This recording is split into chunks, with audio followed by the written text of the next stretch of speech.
নমস্কার বন্ধুরা, আমি নন্দিনী। এখন আমি আছি কাকিনাড়া স্টেশনে। আবারও চলে যাচ্ছি নতুন একটি জায়গায়। আজ গণেশ চতুর্থী, তাই চলে এলাম কাকিনাড়া গণেশ ঠাকুর দেখতে। শুনেছি এখানে প্রত্যেক বছর নতুন নতুন প্যান্ডেল হয়, দেখার মতো প্যান্ডেল। তাই আমরা স্টেশন থেকে নেমে অটো ধরেছি, এখন অটো করে যাচ্ছি। অটো করে গিয়ে যেখানে প্যান্ডেলটা হয়েছে গণেশ পুজো, সেখানেই নামবো। শুনেছি এখানে একটা খুব সুন্দর প্যান্ডেল হয়েছে। প্যান্ডেলটা অনেকে বলছে ময়ূরমহল। তো দেখা যাক ময়ূরমহলটা কেমন। কিন্তু দেখছি বিভিন্ন জায়গায় প্যান্ডেল এখনও কমপ্লিট হয়নি। আমরা অটো করে যাচ্ছি, দেখছি গণেশ ঠাকুর নিয়ে যাচ্ছে প্যান্ডেলে। সবাই বলছিল ময়ূরমহলটা খুব সুন্দর হয়েছে, কিন্তু দেখি কেমন হয়েছে। যে আমরা গেটে প্রবেশ করছি, মানে ময়ূরমহলের যে গেটটা লাইটিং করছে এত সুন্দর। এখন মহলটা তো খুব সুন্দর হবে, তাই না? চারিদিকে আলোকসজ্জার জন্য সুন্দর হয়ে গেল।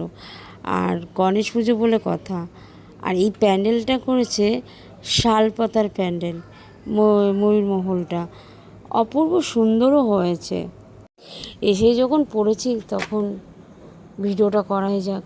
আর তোমাদেরকে দেখিয়েও ছিলাম যে আমি তখন কাকিনাড়া স্টেশনে ছিলাম। কাকিনাড়া স্টেশন থেকে আমরা ওখান থেকে অটো ধরলাম, অটো ধরে সোজা ময়ূরমহল যে প্যান্ডেলটা হয়েছে সেখানে এসে নামলাম। দুর্দান্ত প্যান্ডেল, অসাধারণ প্যান্ডেল হচ্ছে। এখনও পুরোপুরি কমপ্লিট হয়নি, কিন্তু আজকে রাতের মধ্যে কমপ্লিট হয়ে যাবে। আর প্যান্ডেলের ভেতরে ঠাকুরও চলে এসেছে।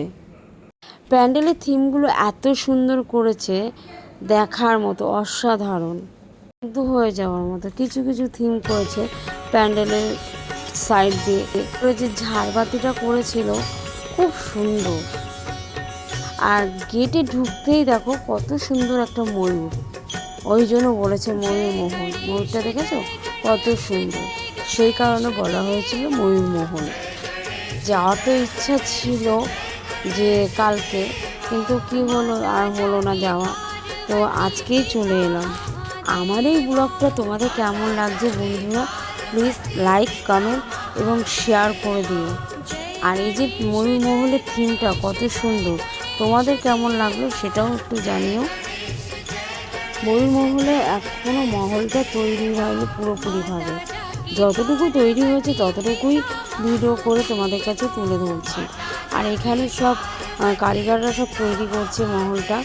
আর দেখা যাক কতদূর কী হয়। আর সামনেই দেখতে পাচ্ছ ময়ূরটা।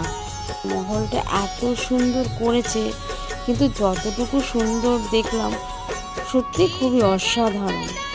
না, আমি আর আমার বান্ধবী এসেছিলাম।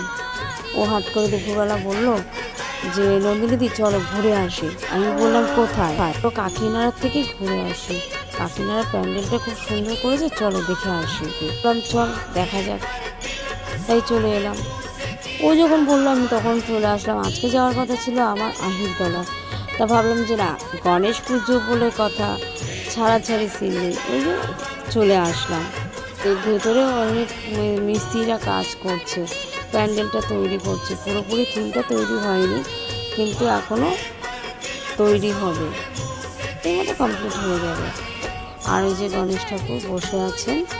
আর এই দেখো ঝাড়বাতিটা, তোমাদেরকে বলেছিলাম ঝাড়বাতিটা কত সুন্দর লাগছে। ঝাড়বাতিটা দেখেছো, খুব সুন্দর, অসাধারণ, এত সুন্দর ঝাড়বাতিটা। আর এখানে এসেও আমার এখানে কিছু কিছু জায়গা আমার চেনা আছে, যেহেতু আমার এখানে এসে ঘুরে গেছি, ওই জন্য এখানে এসে আমার কিছু কিছু জায়গা চেনা আছে। চেনা জানা আছে বলে আমি আসতে পেরেছি। এখানে যারা যারা আসতে চাও তাদেরকে একটাই কথা বলবো, তোমরা যদি সকালে আসো তাহলে দেখতে পাবে। আর যদি তোমরা বিকালে আসো, বিকালে আসলে লাইটিংয়ের আলোটাও খুব সুন্দর লাগবে।